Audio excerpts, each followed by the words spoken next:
Welcome back to Super Quarters. My name is Elijah. I've been an artist for the past decades. I made money off of being an illustrator, a musician, a writer, etc. You name it. If it's in the arts, I have probably made $1 off of it. I've done wholesale and retail shows more than I can even name, in the hundreds. And this entire channel is about my art vending business. My art vending business started about a year ago as a little hobby. I found one sticker vending machine online for sale in Daytona. I met with the gruff biker guy that had it. It looked like he had stolen it and tried to cut in the back with an angle grinder. And I bought it and I repaired it. It was really busted up. Then I put it in a coffee shop and I sold stickers through it, and they did great. They did really great. So I ended up buying more. Long story short, me and some friends ended up buying 33 of these machines in a storage unit in Massachusetts. I live in Florida. And starting a little organization, and we run these machines all over the East Coast now. But we don't have social media for that. We don't really talk about it. We keep it culty. Um, this video is just to tell you how to get your first locations. If you've got one of these machines, if you want one of these machines and you're on the fence about buying one, this is what you do first. Go and get yourself a location first, because I'm going to tell you something right now. You can buy one of these machines every day of the week on eBay for enough money. They're expensive on eBay, but people have them. They're $450. You're going to pay shipping, but they're going to get you there. Now, let me tell you the other part of this. My machines make me generally, on average, some do more, some do less, $20 a week. Do the math out, that's almost $1,000 a year, right?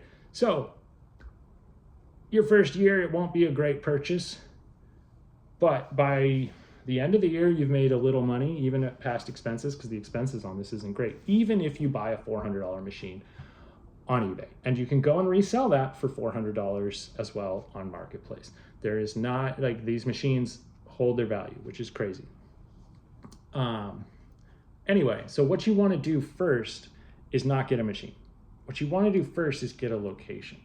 Everyone gets this backwards, because if you get a machine first and you don't have a location, you're going to sit there for months on your expenditure.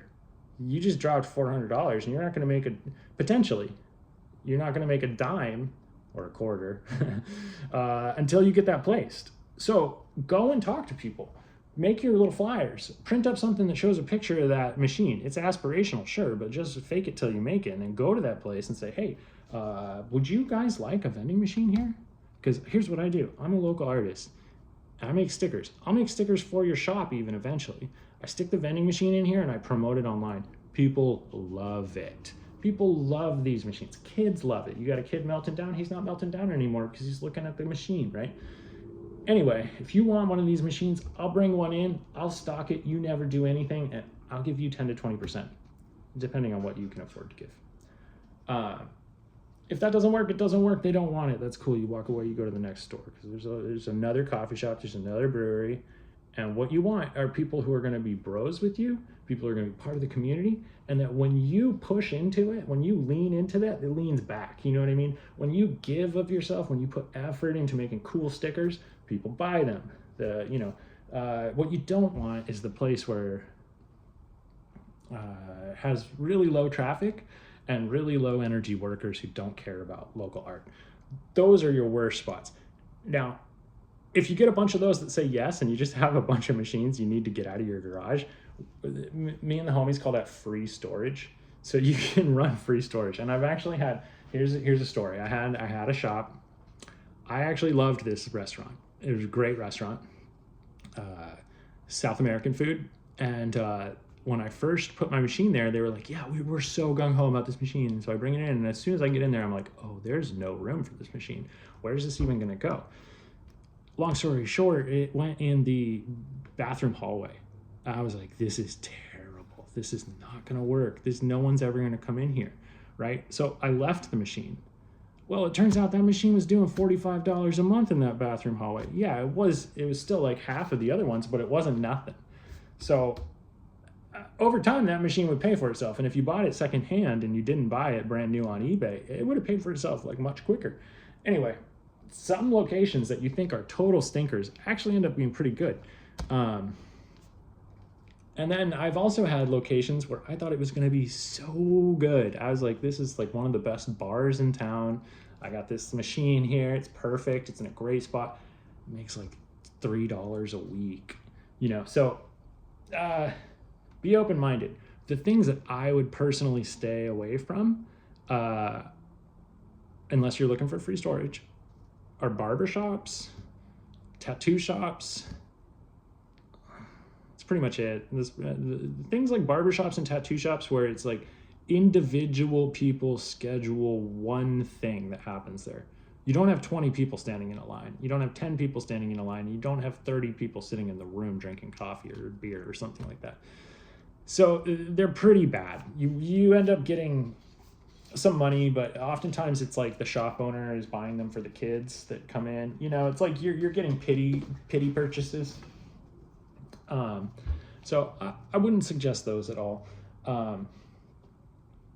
I would suggest coffee shops, breweries, those types of places where you got lots of people coming in regularly. Everyone, like places that everyone in the community goes, places that sell drugs like coffee shops and beer places. Those, like, wherever people are partaking in legal drugs like coffee and beer, they're gonna be buying stickers. They're gonna be hanging out, looking at your stuff. So that's it. Now, when I go to these places, I think the approach is really important, and my approach is always as a local artist, trying to make my community more fun. Enriching the artistic community is what the first grant I was ever awarded called it, and that was for free building space in Salem, Massachusetts to start a gallery. I wrote a letter to the town and got awarded that because I was trying to enrich the artistic community. That was when I was 18, and that was a big learning experience for me. That really taught me right then that joy, fun, art, kindness, that's a business model. You don't have to be the opposite of that. Do you know what I mean? Like, you can be a shark with a smile. You can make good money by being friends with everyone and trying to do good things for your community. So anyway, that's this now. I mean, this is 20 years later, and I'm still very much on that path. And that's what this is about. It's about community enrichment first. It's about doing something really fun. And I promise you, if you do something really fun that resonates with your community, that's on you if you can't turn that into a dollar bill, right? Like, and half the time when I've been broke in my life, it's because I haven't figured out how to do something that resonates. And that's a little painful to admit, because there have been many times where I've been broke in my life. And sometimes it's just because my work is not good enough, right? Or it's not interesting enough, or I haven't like figured out how to wedge it in there. Anyway, what's cool about these machines is I believe that it's the beginning of a wedge in a community. It's not, you're gonna pay for your beers and your coffee at a good location. Which for me, like, as an artist, and maybe you're like me, if you take yourself off of the beer and coffee that you take that out of your bank account spend each week, that actually saves you a fair amount. And now you can spend more on art supplies, business ideas, advertising, tools, like eating food, paying mortgage, those types of things. So I don't know who said this. This was definitely some guru or something that I picked up along the way. But for me, it's about first fixing yourself, then fixing the things around you, and then the community, right? So for me, that's how I see all businesses. First, I'm gonna make some quarters off of this. I'm gonna pay for my beer. I'm gonna pay for my coffee. Second, I'm gonna make that restaurant, that coffee shop, whatever, a little more fun, a little more interesting. Third, even the person who gives me money, I hope that when they get that thing, that it's made their life a little better. And that's the basis of this business. Now, these machines aren't going to make you rich, like I said, but they will make you coffee. They will make you beer. In the next couple of weeks, however, I will show you the next stage of this plan. I'm not going to show you right now, but it involves just a little piece of paper that I'm slipping in with this. And now, if you're clever, you're probably figuring out what this is, but I'm bringing you to a second location. And in general, it's a good rule to never follow an artist to a second location. That's a good rule. But I'm different. Follow me to a second location.